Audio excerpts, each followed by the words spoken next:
যুক্তরাষ্ট্র অনেকবার উত্তর কোরিয়াকে মিষ্টি মিষ্টি কথা বলে পারমাণবিক অস্ত্র ত্যাগ করতে বলেছে। আমরা তোমাদের সাহায্য করব, অর্থনীতি উন্নত করব, নিরাপত্তা দেব, এমন সব লোভনীয় প্রস্তাব দিয়েছে। কিন্তু কিম জং উন সেই ফাঁদে পা দেননি। তিনি স্পষ্ট বুঝতে পেরেছিলেন, তারা জানতেন যুক্তরাষ্ট্রের ইতিহাস হল পিছন থেকে ছুরি মারা। তাই উত্তর কোরিয়া নিজেদের পারমাণবিক অস্ত্র ত্যাগ করেনি, বরং আরও শক্তিশালী করে তুলেছে। আজ সেই সিদ্ধান্তের সঠিকতা প্রমাণ হয়েছে ইরানের বর্তমান পরিস্থিতি দেখে। মঙ্গলবার উত্তর কোরিয়ার পার্লামেন্ট সুপ্রিম পিপলস অ্যাসেম্বলিতে দেওয়া ভাষণে কিম জং উন স্পষ্ট করে বলেছেন, বর্তমান পরিস্থিতি স্পষ্ট করে দিচ্ছে যে যুক্তরাষ্ট্রের চাপ ও মিষ্টি কথা প্রত্যাখ্যান করে আমরা পারমাণবিক অস্ত্র ধরে রাখার যে সিদ্ধান্ত নিয়েছিলাম সেটি সম্পূর্ণ সঠিক ছিল। তিনি আরও বলেন, ইরানের সাথে যুক্তরাষ্ট্রের চলমান যুদ্ধ প্রমাণ করছে যাদের কাছে পারমাণবিক অস্ত্র নেই তারা মার্কিন আগ্রাসনের সামনে অনেক বেশি অরক্ষিত, আর যাদের কাছে আছে তারা নিজেদের রক্ষা করতে পারে। ইরানের সবচেয়ে বড় ভুল ছিল তারা পারমাণবিক অস্ত্র তৈরি করেনি, ফলে যুক্তরাষ্ট্র ও ইসরায়েল সাহস পেয়ে সরাসরি হামলা চালাতে পেরেছে। ট্রাম্প এখন ইরানকে আসন্ন হুমকি বলে আক্রমণ চালাচ্ছে। অথচ উত্তর কোরিয়ায় ভুল করেনি। তারা জানত যুক্তরাষ্ট্রের কথায় বিশ্বাস করা মানে নিজের গলায় ফাঁস লাগানো।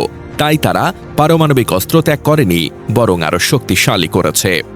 আজ কিম জং উন গর্ব করে বলতে পারছেন, আমাদের পারমাণবিক শক্তির মর্যাদা এখন অপরিবর্তনীয়।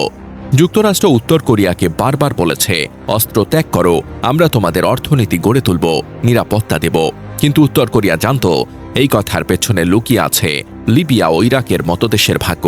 যারা অস্ত্র ত্যাগ করেছে তাদের পরে ধ্বংস করে দেওয়া হয়েছে। কিম জং উন সেই ফাঁদে পা দেননি।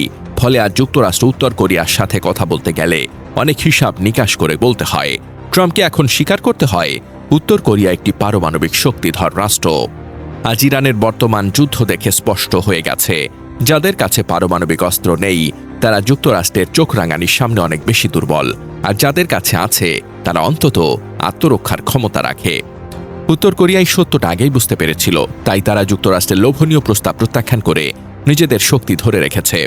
উত্তর কোরিয়ার এই বিচক্ষণতা প্রশংসার দাবিদার। তারা যুক্তরাষ্ট্রের মিষ্টি কথায় বিভ্রান্ত হয়নি, ফাঁদে পা দেয়নি, বরং নিজেদের স্বার্থ ও নিরাপত্তাকে সবার ওপরে রেখেছে। ইরানের বর্তমান পরিস্থিতি দেখে অনেক দেশ এখন উত্তর কোরিয়ার সিদ্ধান্তকে সঠিক বলে মনে করছে।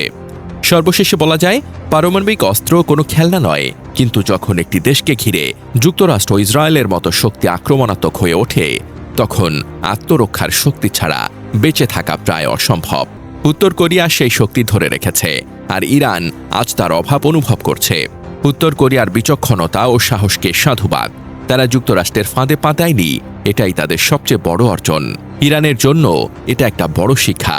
ভবিষ্যতে যে কোনো দেশ যদি নিজেদের নিরাপত্তা নিয়ে চিন্তা করে তাহলে উত্তর কোরিয়ার এই অবস্থান তাদের সামনে একটি উদাহরণ হয়ে থাকবে।